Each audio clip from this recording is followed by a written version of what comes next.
Hi there, this is Can. I'm a hiker and a filmmaker based in Turkey, and I shoot silent cinematic hiking videos inspired by Craig Adams. I shot this film while hiking for a week in the Mestia region of Georgia. You can find the hiking guide and my impressions in the end of the video. One last thing, please, if possible, make sure to watch this film on a big screen and switch the resolution to 4K for the best experience. Enjoy.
Liter pack, I have an 8 liter, so mine is way lighter. So he was scaring most of He was Israeli. But it's still very in the winter. Very few places in the world. I love it. Very few places. Yeah, we did.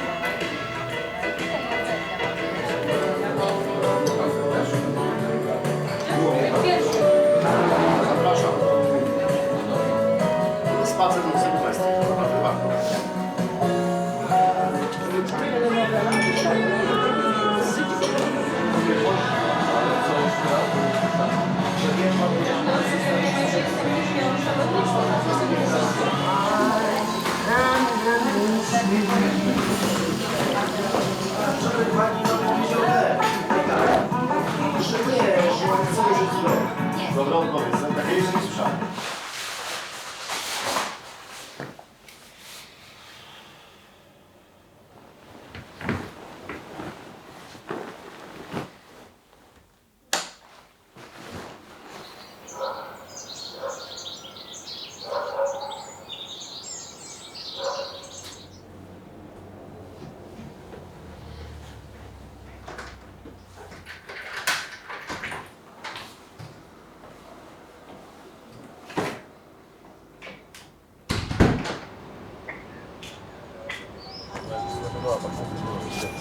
Oni to přidělili a ona řeší to zaclení. Oni to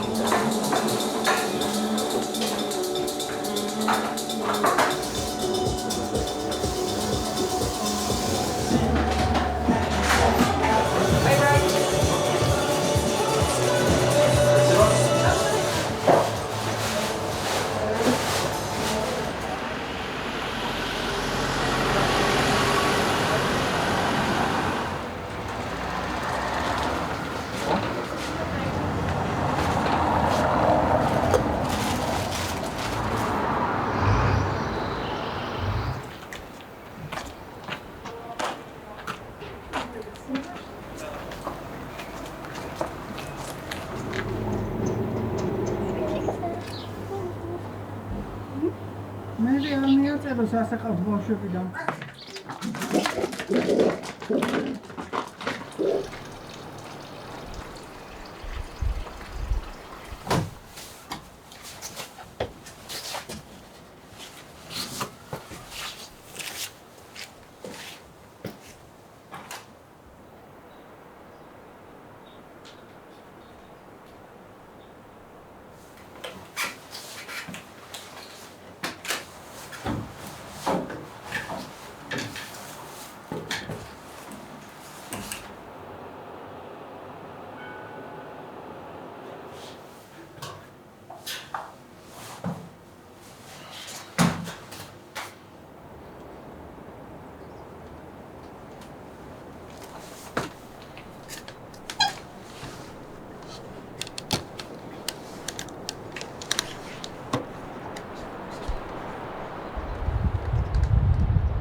მოვედით ჩვენ სახში. ივალაკოთ კარში გვაქვს.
Yeah, we came with that.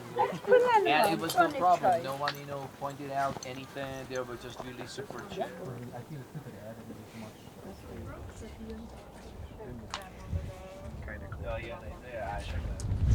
De azért nem, de jobban tudod, most ő élő igazságot tesz. Én azért nem értem.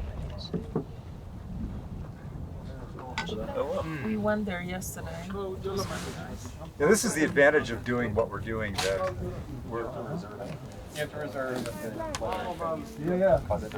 So now that we're booked, I told him, like, no, you know what? Like, don't book anything extra because no one will come. And I told him, like, there's a small chance. Like, it never happened to me, but like, if they're in a bad mood, I don't know. Like, he came with this for now, and we'll wait 40 minutes again to get this data.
These are so rare.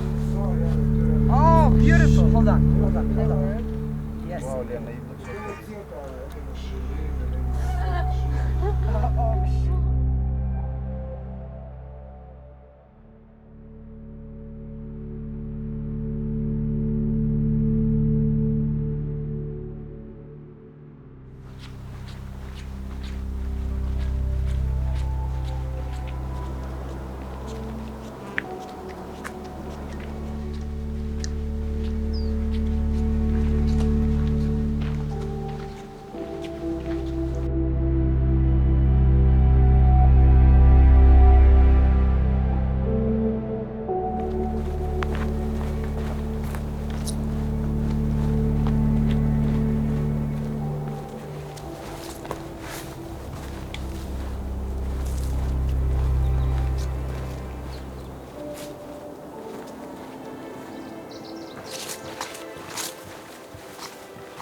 Ne haber ufaklar?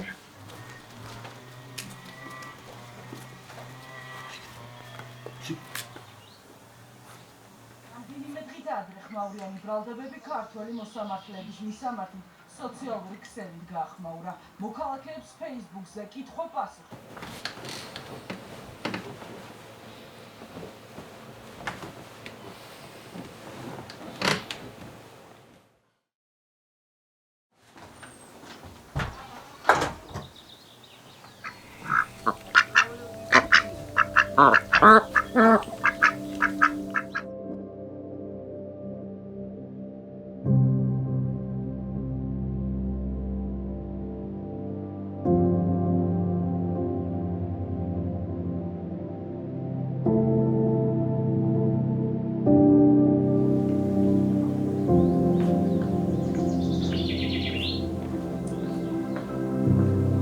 Ой, кушай, ну.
Adınızı teşrif etseniz de tanışsak beyefendi.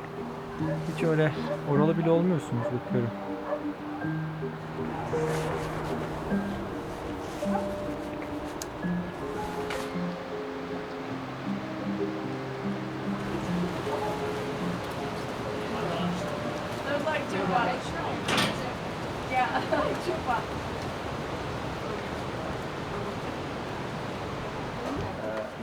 At night, like American street performing.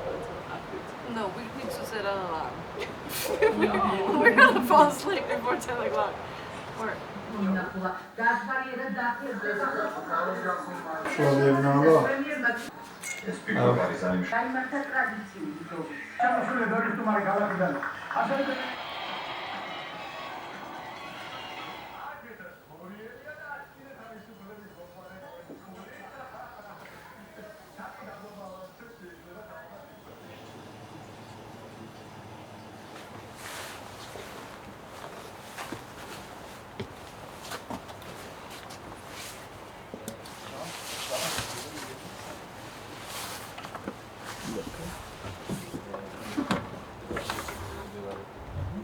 bir konuma geldim ben. Bir tane dağ rampasına. Orada da bir yol var. Tamam.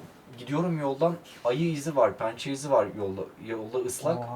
Ayı izleri var ama insan kimse geçmiyor. Ben diyorum Allah Allah yanlış yere mi girdim? Ben dağa tırmandım yani. Sonradan farkına vardım. This was my last day in Georgia. By any chance, did you notice I was limping in the last 10 minutes? Well, my knee pain, which started while hiking to Koruldi lakes, became so intense in later days that I could barely walk. So I had to cancel the whole thing and go back to Turkey. Doctor said that I had a grade 1 tear in my lateral meniscus and I should rest for several months at least, minimum. But if I waited several months, the weather would worsen and the hiking season would be over in Georgia, which is not my thing because I'm very impatient. So, after resting for like 20 days or so and feeling a bit better, I went back to Georgia. My initial plan was to continue from where I left off, but I was unable to find any transportation to that tiny village called Adishi. So instead, I took a private transportation, a minibus, to Ushguli village, which is at the end of the trail, where I decided to do the remaining trail in reverse as much as possible. I also changed my backpack with a lighter and smaller one and started using hiking poles to support my knees.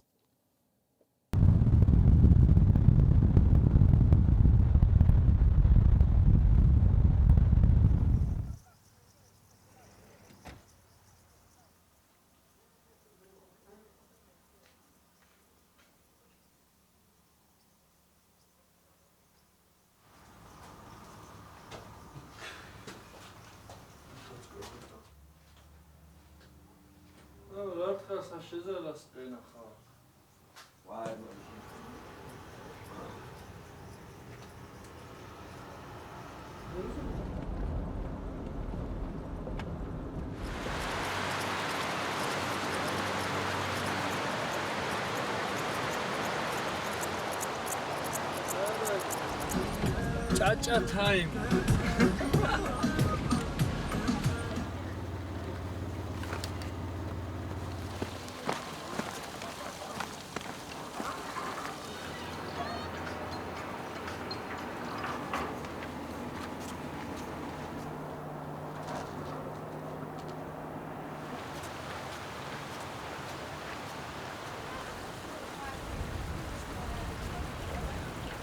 Dog or small dog? Small. Small. Okay.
Are გეცასე იქნება.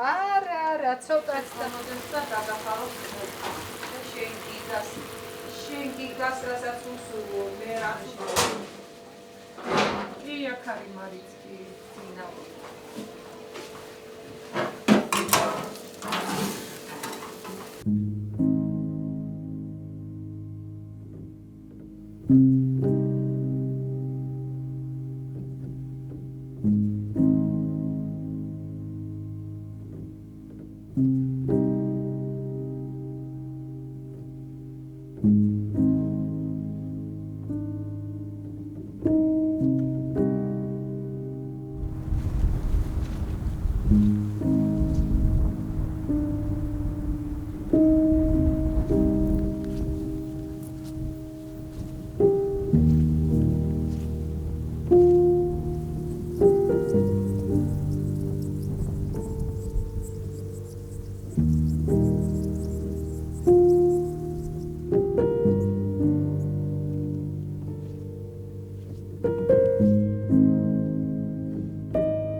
This was Caucasia in all its glory.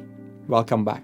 In this second part of the video, I'm going to give tips to those who would like to hike this trail and talk a little bit about Georgia in general and tell you my impressions. So this was a first for me in many ways. Firstly, this was my first out of Turkey hiking experience, and secondly, this is my first English video. Well, where to begin? Let's talk about Tsvirmi, shall we? This region is very unique, especially with its architecture, and it's home to many great scenic hiking trails. When you visit any Tsvirmi town, the first thing you'll probably notice is going to be the towers. These were built in the Middle Ages for defensive purposes. Sometimes they are attached to houses and sometimes they are freestanding. According to the Georgians I talked to, each family built and took care of their towers and they are called with the family names. Some families turned them into museums and for a small fee you can enter and climb to the top just like I did. This may sound weird, but another observation from the perspective of someone from Turkey, Georgian people are so devout. On my way to Mestia in the marshrutkas, I noticed drivers kept crossing themselves upon seeing certain religious monuments near the road like every 15-10 minutes or so.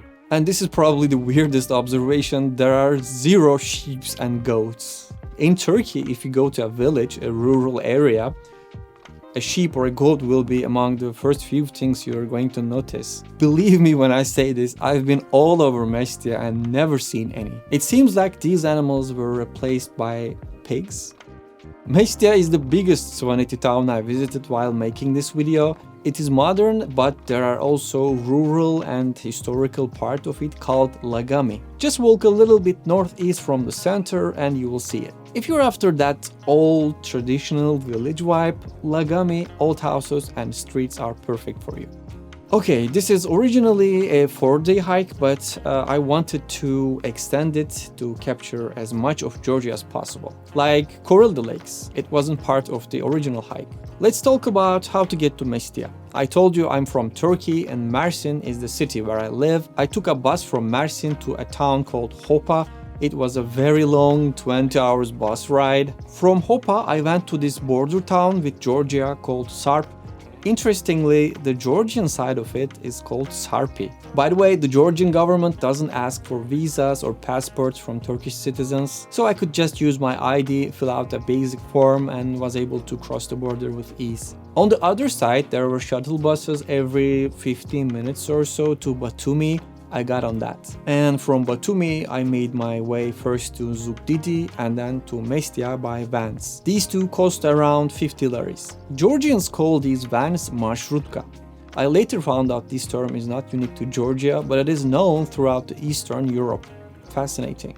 But if you are coming from the EU or States, you'll probably want to fly to Tbilisi and then go to Mestia. There are private transportation options from Tbilisi to Mestia, but it costs way more, so be prepared for that. Once you arrive in Mestia, it'll probably be late, so it's best to stay in a guest house or camp. There are dozens of guest houses and campgrounds that provide you with Wi-Fi, electricity, and bathroom. If you want my recommendation, I would suggest my friend Nino's family guest house called Stayovers. She was really helpful to me in explaining many things about Georgian culture and providing me a place to stay.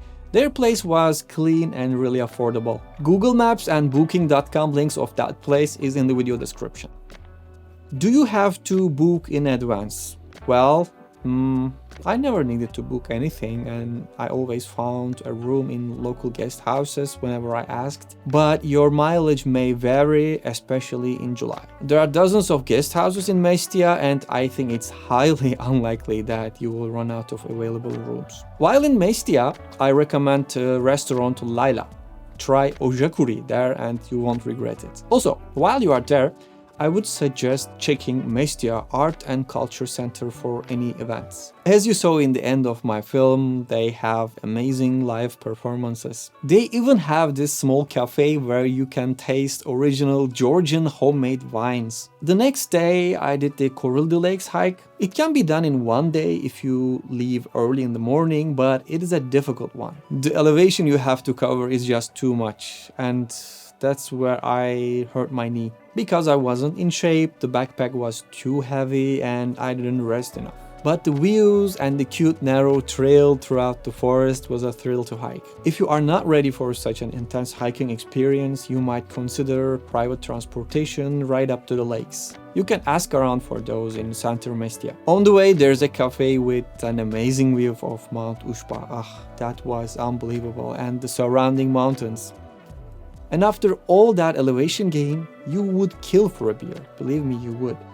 Good thing that they serve it, along with some nice traditional meals. At Koruldi Lakes, I met this Turkish guy, Yusuf. It was getting dark and I was preparing to sleep. Then suddenly I saw a person with headlight approaching. We conversed in English for a few minutes. Then I asked him where he was from and he said he's from Turkey and his name was Yusuf. My response to him was in Turkish, "Abi niye söylemedin daha önce?" Which means, "Bro, why didn't you tell me earlier?" And we had a good long laugh after that. So that evening we had quite a bit of chat. The sky was clear, so I set up my camera and captured the star lapse or time lapse, whatever you want to call it, of the Milky Way and its reflection on the lakes. The next day, the place I wanted to climb was this cross on top of the hill. A guy I met on the trail earlier told me it's tiring, but the view was worth it, so I wanted to give it a shot. But I ended up on an awkward route that took me to a very unfavorable place. I had to climb these very loose and tiny scree, and after that came the patches of snow at a very steep incline. To be honest, that looked very demanding and dangerous to climb without tools like ice axe or mountaineering boots with high ankle support. So I decided to bail out and go back. At first, I was disappointed for not being able to capture the bird's eye view from that viewpoint, but on my way back to the tent, I saw those beautiful horses grazing next to the lakes and snow-capped mountains. The view was so great and my bad mood immediately went away. At the lakes, there was a Russian family with their car. They camped next to us and were about to leave for Mestia, so I asked them whether they had an extra seat for me, and they said yes. That saved me from much worse knee pain because I can't imagine walking all that difficult route down to Mestia limping like that. After arriving at Mestia, I immediately went to this cafe called Arti Kava, which became my favorite thanks to its central location and nice vibe. Charged all my stuff there while sipping black coffee and eating lemon cake, if I remember correctly. Later in the day, I made my way to the cable car station. One ticket there costs 20 lari and that takes you all the way to the top. You can also hike your way up the hill, but I was told that the road is boring and not worth, so I took the shortcut with the cable car. On top of the hill, next to the cable car station, there is another cafe with a large balcony overlooking entire Mestia and providing great view of Ushguli mountain. After a cold beer and brief rest there, I started the proper hike. At first, this part feels average, not gonna lie. Just a dirt road with trees on both sides, but after a few kilometers you reach the Mentashi transmitter. After that bland dirt road turns into this beautiful narrow meandering path full of tree roots and nice views of snow-capped mountains and small villages down in the valleys. The decline was too much at times and that made things a whole lot worse for me because the knee was okay with climbing, not just with descending, so I couldn't bend my knee going downhill. So there I was, walking like I've just eaten a cane, walked like that all the way down to the Tsvirmi village. By the way, I'm probably butchering these pronunciations. Georgians who watch this video, please forgive me. Now, this village is small, but you can still find a couple of guest houses. They have showers, nice cozy rooms, Wi-Fi, and most importantly, they serve delicious traditional food.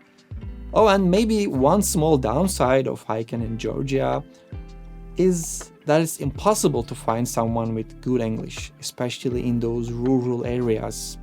What worked out for me was using Google Translate. That offline translation feature especially saved my life more than it should. Another interesting thing was, small or big doesn't matter, every single village in Mestia region had a proper football field. But not just any football field. They were nicely built, looking like something you could come across in a relatively big town. As if somebody in Mestia or Georgia thought this through. Like, guys, think! This is how we win FIFA World Cup, okay? We built them football fields in every single village and thus make sure our children get good at it. I wish we had some of those decision makers here in Turkey. Anyways, I digress. That guest house I randomly chose to stay in for a single night served dinner and breakfast too, and all that just for 50 laris. They had Wi-Fi and a nice clean bathroom. They gave me this big room with lots of beds, but it was just me, so I didn't mind. Leaving Tsvirmi next day, early in the morning, I noticed sky got a bit cloudier. That's the thing with Georgian weather. It rains a lot there. And that means very reduced visibility. Reduced visibility means zero scenery. Nevertheless, I got lucky and never rained while it was there. The road from Tsvirmi to Ushguli Pass is not great, mostly a dirt road where you occasionally see cars passing by. After Ushguli Pass, you see more cable cars and ski resorts, but they were not working at that time, which was a major letdown because my knees could really use the help. After a short rest in the diner of a guest house, I left all the ski resorts behind and hiked all the way to Adishi. There are two possible routes to this village. The higher one provides a better scenery, but that decline to Adishi was too steep and wasn't for me. If it wasn't for the knees, I would definitely pick that one. The closer you get to Adishi, the more beautiful trail gets. And the first time you see it, it looks just so picturesque. But early in the morning, it's a whole different beast. The mist covers all around the village with occasional empty patches here and there. And through them, you can see this dark green, thickly forested nearby hills. Anyways, I'm getting ahead of myself. As soon as I entered Adishi, on the balcony of a guest house, as I was walking in the village, I saw these people that I met earlier on the trail, and they shouted at me, "Hey, aren't you that Milky Way guy?" Because I earlier told them that I was going to camp in Koruldi lakes and was gonna shoot the star labs there. I went up to the balcony and we chatted a bit. While there, I ate dinner, it got dark, and I decided to climb the nearby hill again, set up my tent and sleep while my camera shoots another star lapse. As soon as I got out on the street, I saw Yusuf again, that Turkish guy from Koruldi Lakes. Yeah, I know, right? What are the chances? But it's a good thing that we met because he can speak fluent Russian and Georgians understand Russian. Thanks to his language skills, we found a really affordable place to spend the night. There was this cafe right around the edge of the village. It had two houses. The second one seemed empty and there were two empty beds lying on the floor. He told me that he asked the owner whether he can spend the night there, and the guy said yes. It was just for 10 laris. Then my plan to shoot star labs failed spectacularly because, surprise surprise, clouds. The next morning, the knee threw in the towel. I could barely walk, let alone hike.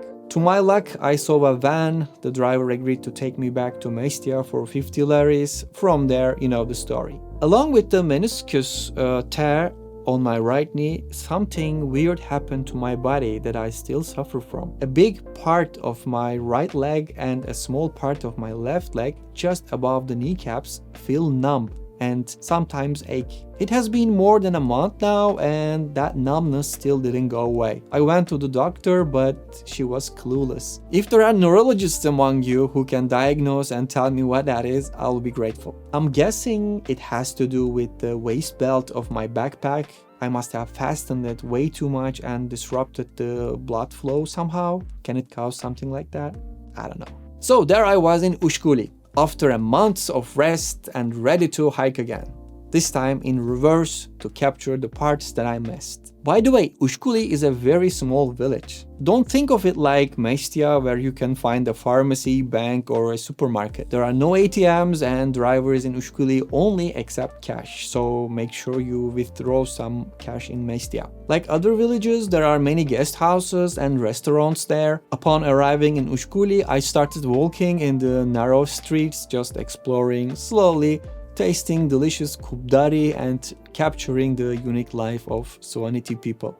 The owner of that place in Ushguli, where you see me having a meal, did a big favor by stitching my torn sleeping bag. Around midday, I started climbing this Chubedishi mountain. There is a narrow, cute trail that takes you all the way to the top. The view at the top of that mountain is gonna take your breath away, that's for sure. Well, at least that's what it did to me. It was getting late, I wasted no time setting up the tent and such, but since it was very exposed area, I was afraid of strong winds, so I went down a bit and set up the tent there. But even that wasn't enough, like the wind kept howling all night long, shaking the tent so badly, and I couldn't sleep much. At some point I was afraid wind's gonna damage my tent, so I considered removing the poles and sleeping like that.